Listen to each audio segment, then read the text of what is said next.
Thank you for downloading this RealAgriculture podcast. Excite your crops with inputs from Excite Bio. Access nitrogen and phosphorus with Excite Bio's lineup of inoculants and ag biologicals. Since 2010, they've been helping farmers harness the power of the soil. Learn more at excitebio.ca. That's XITEBIO.ca. Good day, and welcome to Wheat Pete's Word here on Real Agriculture for Wednesday, November the 6th. On this episode of The Word, learning opportunities are back. Oh gosh, more safety. Come on, people. Facts, not fear. You just got to focus on facts, not fear. Then yields, tar spot, kernel weight, test weight. What's the corn story? What have we learned this year? And finish up at the end with, I hope, is a great discussion on tillage, or maybe not so much tillage. Let's go!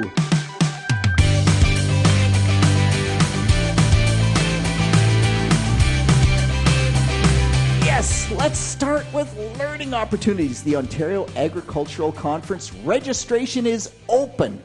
I think it's an unbelievable lineup of speakers with some incredibly cool new information. We have Ridgetown, we have Waterloo, we have Kemptville. Go to OntarioAgConference.ca, get registered. If you want to show up in person, you need to register soon because there's a limited number of spots available for that in-person registration. And I don't know, I just think the Ontario Ag Conference offers so much stuff that it's one of those things I need to talk about. Not only am I involved in it, but I think there's so much there to learn. All right. Next, I have to talk again about safety. And I wish I didn't have to, but I really do appreciate.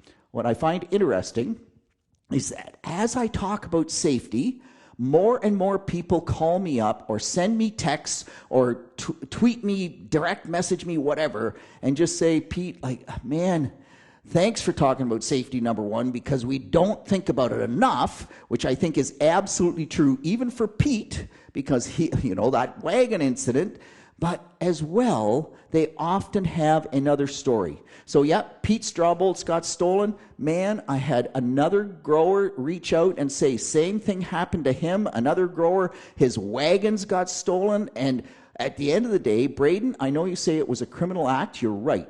They stole my draw pins. That's a criminal act.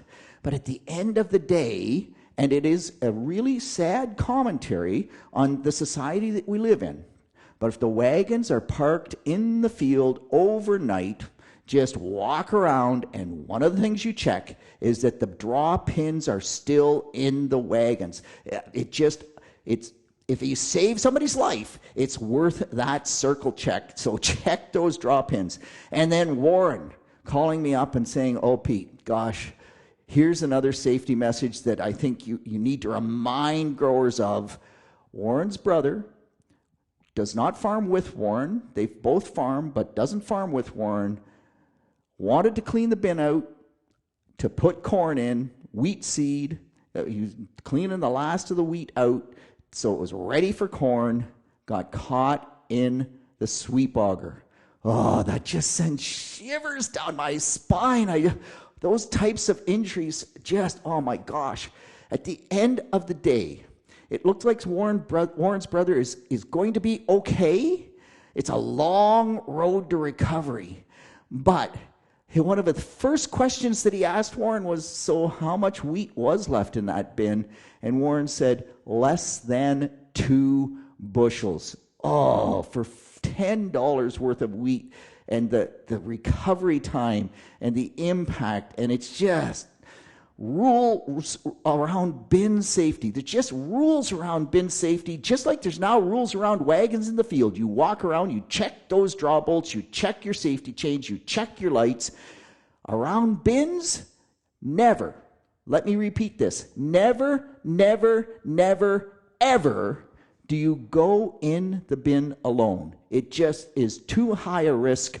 And you're never in the bin when the sweep auger is on, for goodness sakes, or somebody's right there to turn it off. It just, the outcome, the risk is so great. And this goes as well for going in the top when the boot is stuck at the bottom, whatever.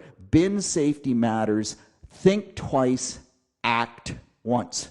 All right, let's move on to a little bit more positive note. Man, I saw just a tweet the other day that genetically modified organisms, GMOs, which are continuously under the gun, are now allowed in 32 countries in the world. And I go like that. I mean, that's up 3 from a couple of years ago. It was at 29. We're now at 32. But that's still, a lot of countries don't allow GMOs. And my good friend Mark from Delmarva sent me a TED Talk to watch of Mike Twinning, and he talked about just sustainability and how we kind of can use agriculture to help with climate change. And he did talk about GMOs, where they fit in there, but two of the things that he said. One was choose facts, not fear. And when it comes to GMOs, the fear-mongering is horrendous. But did you know that we have been growing GMOs now for 51 years? 51 years with no credible links to any, let me repeat this, any human health issues. So GMOs can be safe. They are safe. We could screw them up. There's no question. You could screw anything up. I mean, gosh, if you put a peanut gene that caused peanut allergy into corn, that we can't do those kind of things, and we don't. We know about that. But goodness sakes, choose facts, not fear, and let's continue to promote GMOs. What I find interesting is the last 3 countries that have added GMOs are all countries with a lot of subsistence farmers, and this is where it makes the most difference. Kenya, Ghana, and Burkina Faso. In fact, in Kenya, the use of GMO cotton can increase yields from 570 kilos per hectare to 2,500 kilos per hectare because of the African bollworm. And that's almost a 500% yield increase that insect is responsible for. Man, we just have to continue to promote technology and use that technology wisely, but it does have an incredibly positive impact. Hey, one other cool thing that I did not know. Did you know that there are glowing petunias? So with genetic modification, they have taken white petunias, and the white petunias are extremely white in the daytime. I think it's very cool. Extremely white in the daytime. At night, those white flowers, they glow green. They actually give off luminescence. They glow green in the dark. Man, we have to grow some of those next year. That just sounds way, way cool. All right, I want to move on. I want to talk quickly about different things that are going on out there. First, double crop soybeans. Keep the results coming, but wow. Reports of double crop soybeans, confirmed reports, by the way, of 45 bushels per acre, 50 bushels per acre. I continue to be astounded when they work. 50 bushels per acre. Lots of us don't get much more than that in a full crop of soybeans, let alone double crop soybeans. So that is really, really incredibly interesting. Kevin in Essex tweeting me, Pete, I have a neighbor, 2023 soybean crop, planted winter wheat in the fall of 23, harvested that winter wheat the summer of 24. It was early, planted double crop soybeans, got a great double crop soybean yield as well. And after the double crop soybeans, what does he do? It's still decent. It's October. We're Essex County. That's pretty good timing for wheat. Plants it right back into winter wheat. And Kevin's question is that enough of a break from a disease standpoint with that double crop soybeans in between? And that answer, Kevin, is not really. I mean, it's better than letting volunteer wheat grow after the winter wheat crop came off and then planting more wheat after that. So the soybeans will help, but it's still like wheat after wheat. So from a disease perspective, I don't like that. But wow, if your neighbor can keep doing that and get 2 crops every year, rotation is horrible. But wow, just shows you how that can work out.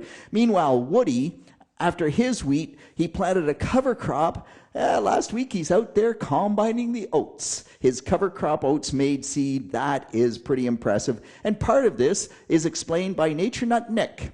Nick sent me the weather data. We are about 4% more crop heat units from the 1st of May right through until the first killing frost, 4% over the 10-year average. And you had to actually get the corn planted near the 1st of May to take advantage of all that heat, but it has simply been another warm year here in 2024. And that warm year, man, the corn yields. So a grower calling me up, a 400-acre field averaging 274 bushel per acre across the scales. Matt, a farm average of 260. Kevin, an average of 252. John, on the other hand, great farmer, hog manure, he would think John's one of those guys with decent dirt and manure and good rotation, and you say, man, that guy's going to grow the best corn. John's corn is incredibly variable. Not doing that well at all, too much rain, lots of weather issues all the way through, so it's not amazing everywhere. And Nathan saying, okay, Peter, so one of the yield tours came through. They estimated my corn crop at 190 bushels per acre. That was kind of disappointing. I wasn't looking forward to corn harvest. We just finished. The actual yield on that field, 268 bushels per acre. How can they be that far off? Well, Nathan, yield estimates are just that. They're just estimates. You go in, you look at 3 cobs out of the cobs that you count, and that's what you do the kernel count on. You can be out quite a bit clearly here. And the other thing is this whole test weight versus kernel weight. And so what's the cool thing about some of the fungicide trials that we have? So we've talked about tar spot, the impact of tar spot. We've talked about the yield gain, anywhere from a low of 10 bushels per acre to a high right now of about 80 bushels per acre, like a 33 bushel per acre, or pardon me, not 33 bushel, 33%. So a full 1/3 yield increase, courtesy of a fungicide to control tar spot. My good friend Greg Stewart, doing some work on this, had a field, the yield gain to the fungicide applied was 40 bushels per acre. Greg did kernel counts on the untreated and on the treated, and there was no difference at all. And you would expect this, right? There was no difference at all in rows around. There was no difference at all in length of the cob, and that's because tar spot hits late, so that makes perfect sense. But that 40 bushel yield difference was 100% related to kernel weight. What's really interesting is that the test weight of the untreated and the fungicide treated, the test weight across the replications of that trial did not change at all. Test weight was the same on every sample that they ran, which just shows you that test weight has nothing to do with yield. How many times do we have to talk about this? Nothing to do with yield. But 100% of that 40 bushel yield difference was related to the weight of each kernel, the kernel weight, the 1,000 kernel weight, call it what you will. And so some really cool stuff from that perspective. Around the tar spot, the yield results are starting to come in where we looked at 2 applications versus 1. Even with a highly susceptible variety in some of the hardest hit tar spot areas, we are only seeing about an 8 to 10 bushel yield gain to the second application to control tar spot. I would have expected more, but that's Albert Tenuta's long-term data suggests that the second application does not bring that much to the table. At 10 bushels, it's economic, but just barely so. Anyway, at the end of the day, 2 applications do not look to be the big win in any of the trials I've seen to date that we thought that it might be given the tar spot pressure that we had in 2024. Okay, I want to move on from all that stuff. I want to talk about tillage. And so, man, all sorts of feedback around tillage. Kevin saying that he's got so much corn residue from his big yield, his 250 bushel corn crop, that even with a 22-inch wide state-of-the-art moldboard plow, The thing is plugging.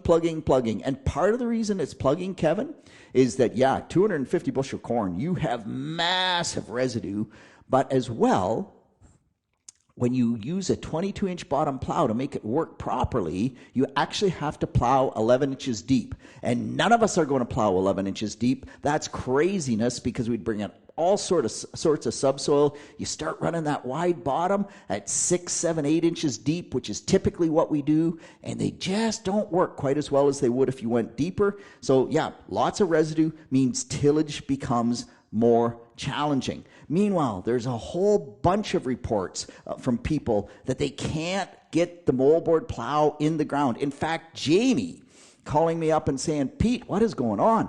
I can't get my disc ripper in the ground. And my immediate reaction was, Jamie, open up that moldy wallet, let a few of the moths out, spend some dollars, put on new points. But the points weren't really in that tough a shape. And so you kind of go, what is going on? And what I find really intriguing in this tillage discussion is a couple of things. First off, Woody called me up and said, Pete, not only am I harvesting my double crop oats, but I do all sorts of neat trials out there. Woody's just one of those guys that tries things.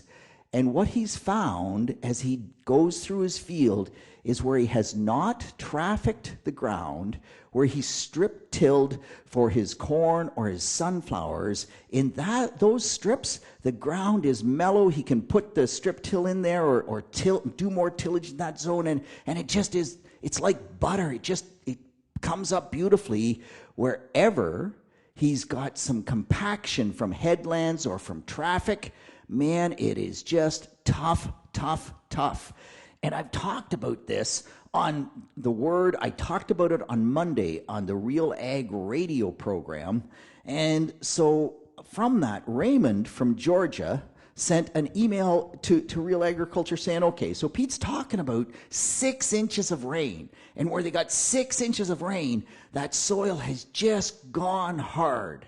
Well, did you know that if you get 6 inches of rain, that is 680 short tons, U.S. tons, 2,000-pound tons, not tones, but still 680 tons per acre. He said, no wonder that ground's gone hard. It's like being driven over with a steamroller. And I was just going, wait a minute, Raymond, let me do some math on this. If you look at a cubic foot of water, so if I got 12 inches of rain, not just 6, 12 inches of rain on that 1 square foot, well, the weight of that water on that 1 square foot is only 64 pounds. So 64 pounds on 1 square foot, and I look down at Wheat Pete's feet. They're about 12 inches long when I put my shoes on, and if I put the two of them together, they wouldn't be quite a foot wide, but they'd be pretty close. Well, I weigh a lot more than 64 pounds. So there's something about that pounding rain that does something to the soil, and it's not just the weight of the water. The impact of the raindrops, the fact that when that soil is saturated, it's really well lubricated, it loses its structure if it doesn't have good aggregate stability. And by the way, what we do with tillage is we destroy aggregate stability. So you kind of come back to all this stuff, and it's like Warren asked me in a text message, essentially, how much tillage does it take? So Warren's in Eastern Ontario. I talk about him lots. He's running over corn stalks with an RTS. He's doing some tests, and he's running up and down the rows, and he's saying, is this worth it? He sends me a picture. Is this worth it? You can hardly see where Warren has gone. And you go, wow, how can that help? And my first response is, do it on the angle. I don't care what tillage tool you're using. I mean, direction does matter when you've got lots of corn residue, so do it on the angle. And Warren says, well, wait a minute now, Pete. I'm going to plant 15-inch row soybeans. I want to be able to plant between the rows. Well, in that case, running up and down the rows probably makes more sense, because you don't want to get those root balls moved out of their 30-inch row orientation. Pete uses an RTS in his high-yield corn now, even though this year's corn wasn't what we'd hoped it would be on Pete's farm. But I have 7.5-inch row soybeans, and if I don't do it on the angle, then I will get every 30 inches very few soybeans coming up through those root balls. When I run on the angle, then those root balls get moved better, and I actually get better establishment in my soybeans. So lots of stuff there to kind of unwrap.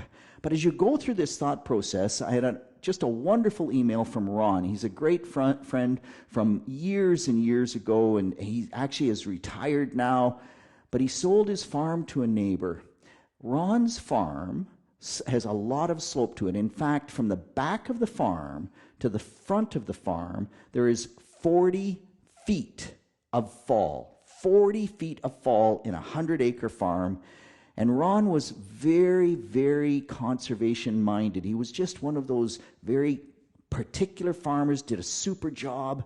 He was one of the original people to strip till manure in the fall after wheat ahead of the corn crop. I've talked a little bit about this and the work that Glenn Arnold out of Ohio has done, where he's found 30, 40 bushel yield increases by putting your manure in strips in the soil and then planting right on top of the strips. Ron did that in the 90s, for crying out loud. Anyway, long story short, all of the conservation measures that Ron put in place have been pulled out. He used to have a 30-foot buffer strip right along the stream bank. Now it's right up to within a foot of that stream bank. The erosion is just incredible. When it comes to tillage, please, minimum tillage that you can do. I'm not against tillage. I used to be Peter no-till, don't do anything. You get 250 bushel corn residue. I don't think that works. But be smart about it. Sort out the minimum amount of tillage, and I don't know, even inline rippers. So my friend Adam and Kevin both talking about inline rippers to leave more of the residue on the soil surface but still get some lift and shatter. Lots of options to consider. Just do as little tillage as you can. Protect the soil as much as you can. Try to do it across slope. Those things matter, and we only have 6 inches of topsoil here in Ontario. Try to keep it in place if you can at all. And with that, I have talked way too long yet again with some, I don't know, no, maybe not even some answers, just some thought processes for you to consider. That's it, that's all. On behalf of the team here at Real Agriculture, this is Wheat Pete with the word for Wednesday, November the 6th. Hey, keep the questions, the comments, the feedback coming. Please, please, please, I live for it. And get registered for the Ontario Ag Conference. We will talk to you next week. See you then.